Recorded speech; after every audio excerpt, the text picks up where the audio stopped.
Okay, હવે આજનો આપણો ટોપિક છે, વિષય છે કે ચાઇલ્ડ હેલ્થ નર્સિંગ, જેની અંદર આપણે ટોપિક સિલેક્ટ કર્યો છે ફીટલ સર્ક્યુલેશન.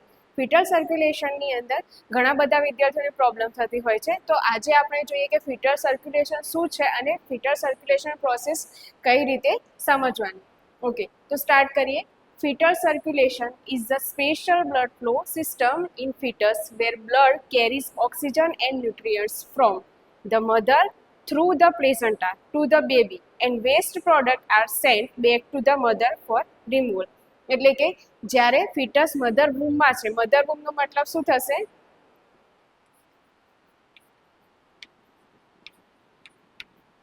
મધર વૂમ ક્યારે કહેવાશે? કે જ્યારે ફીટસ યુટ્રસની અંદર છે એ ટાઈમે, ફક્ત જ્યારે ફીટસ અંદર ગ્રો કરે છે એ ટાઈમે શું કહેવાશે? એને વૂમ કહેવાશે. ઓકે, તો મધર વૂમની અંદર છે એ ટાઈમે ફીટસને જે બી ન્યુટ્રિયન્ટ્સની જરૂર છે કે જે બી વેસ્ટ પ્રોડક્ટ છે એ રિમૂવ કઈ રીતે થાય? તો એ શાના થ્રુ થાય છે? પ્લેઝન્ટા થ્રુ થશે. ઓકે, અહીંયા શું આપેલું છે? Fetus where blood carries oxygen and nutrients from the mother through the placenta, એટલે કે મધરના થ્રુ ફીટસ શું કરશે? ન્યુટ્રિયન્ટ્સ અને ઓક્સિજનને લે છે શાના થ્રુ? પ્લેઝન્ટા થ્રુ. આગળ શું છે? To the baby and waste product are sent back to the mother for removal, એટલે કે જે બી વેસ્ટ પ્રોડક્ટ નીકળે છે એ શું થશે? પાછી સેન્ટ બેક થશે મધર થ્રુ, એ રિમૂવ થઈ જશે. ઓકે, હવે ફીટલ સર્ક્યુલેશન જે પ્રોસેસ છે એની અંદર સૌથી વધારે આપણે ફોકસ કરવાનું છે કે 3 શન્ટ. આ 3 શન્ટ આપણે યાદ રાખીશું તો આપણને ખબર પડશે કે આ 3 શન્ટ થ્રુ ફીટલ સર્ક્યુલેશન કઈ રીતે થાય છે. તો એ 3 શન્ટ કયા છે અને કોને બાયપાસ કરે છે કે આપણે જોઈએ. તો ફર્સ્ટ છે ડક્ટસ વેનસ. ઓકે, ડક્ટસ વેનસ જે શન્ટ છે એ શું કરશે? ફર્સ્ટ શન્ટ છે કે શું કરે છે? લીવરને બાયપાસ કરશે. બીકોઝ કે એ ટાઈમે લીવર એટલું ગ્રો નહીં થઈ જાય કે કમ્પ્લીટલી પ્રોસેસમાં હશે, તો એ ટાઈમે ડક્ટસ વેનસ છે એ શું કરશે? લીવરને બાયપાસ કરે છે. ઓકે, નેક્સ્ટ છે ફોરામેન ઓવલ. ફોરામેન ઓવલ શું કરશે? કે જ્યારે રાઇટ એટ્રિયમમાંથી બ્લડ જે છે લેફ્ટ એટ્રિયમમાં જાય છે તો શાના થ્રુ જશે? તો એ શું કરે છે? ફોરામેન ઓવલ થ્રુ જશે. ઓકે, અને થર્ડ છે ડક્ટસ આર્ટેરિયોસિસ. ડક્ટર આર્ટેરિયોસિસ શું કરશે? કે પલ્મોનરી આર્ટરી અને ઓટા બાયપાસ. તો એ શું કરશે?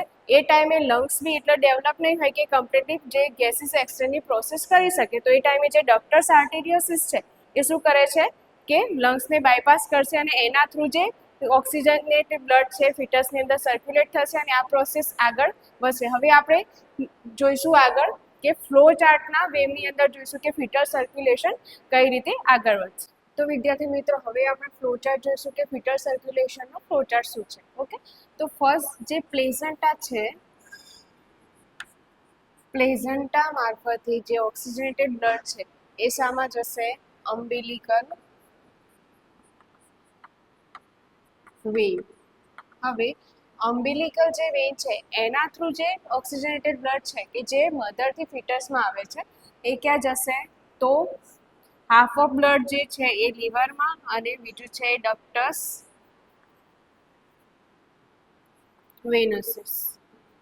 હવે અહીંયા જે લીવરમાં છે 30 to 50% બ્લડ છે એ લીવરમાં જશે અને 50 to 70% જે બ્લડ છે એ ડક્ટસ વેનસિસ મારફતે ઇન્ફેરિયર વેના કહેવામાં જશે. ઇન્ફેરિયર વેના કહેવા થ્રુ એ જે બ્લડ છે એ ક્યાં જશે?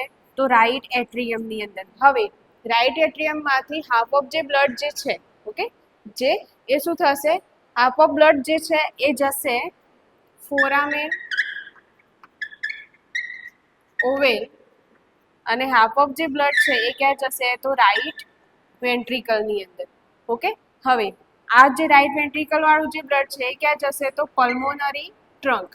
અને ફોરામેન ઓવેલ વાળું જે બ્લડ છે એ ક્યાં જશે? તો લેફ્ટ એટ્રિયમની અંદર. ઓકે, હવે અહીંયા શું થશે કે પલ્મોનરી ટ્રંક જે છે એમાંથી જે બ્લડ છે એ ક્યાં જશે? તો લંગ્સ. પણ લંગ્સ એટલા ડેવલપ છે નહીં કે જે અંદર ગેસીસ એક્સચેન્જની પ્રોસેસ થઈ શકે. તો શું થશે? એ જે લંગ્સ છે, લંગ્સને જે બી શન્ટ છે એ બાયપાસ કરે છે. એ કયો શન્ટ છે? તો ડક્ટસ આર્ટેરિયોસિસ. ડક્ટસ આર્ટેરિયોસિસ થ્રુ જે બી બ્લડ છે એ શું થશે? તો આગળ ડક્ટસ આર્ટેરિયોસિસ થ્રુ જશે ઓટાની અંદર અને એમાંથી સિસ્ટેમેટિક સર્ક્યુલેશન થશે અને પછી રિમેનિંગ જે બ્લડ હશે એ પાછું સર્ક્યુલેટ થવા માટે ક્યાં જશે? આગળ તો અમ્બિલિકલ આર્ટરીની અંદર. તો આ રીતે ફિટલની અંદર સર્ક્યુલેશન થાય છે. અહીંયા ધ્યાન આપવાનું છે કે જ્યારે પલ્મોનરી ટ્રંક છે એ જે બ્લડ છે એ લંગ્સની અંદર તો ઓક્સિજન ડીઓક્સિજનેટેડ પ્રોસેસ થવાની નથી, કારણ કે જે મધરમાંથી જે બ્લડ આવવાનું છે એ કેવું આવવાનું છે, ઓક્સિજનેટેડ થઈને જ આવવાનું છે. ઓકે, અને અહીંયા જે બ્લડ છે એ શું થશે, તો લંગ્સને તો ડક્ટસ આર્ટેરિયોસિસ બાયપાસ કરે છે. એ જે બ્લડ છે એ ક્યાં આવી જશે, તો પલ્મોનરી વેન.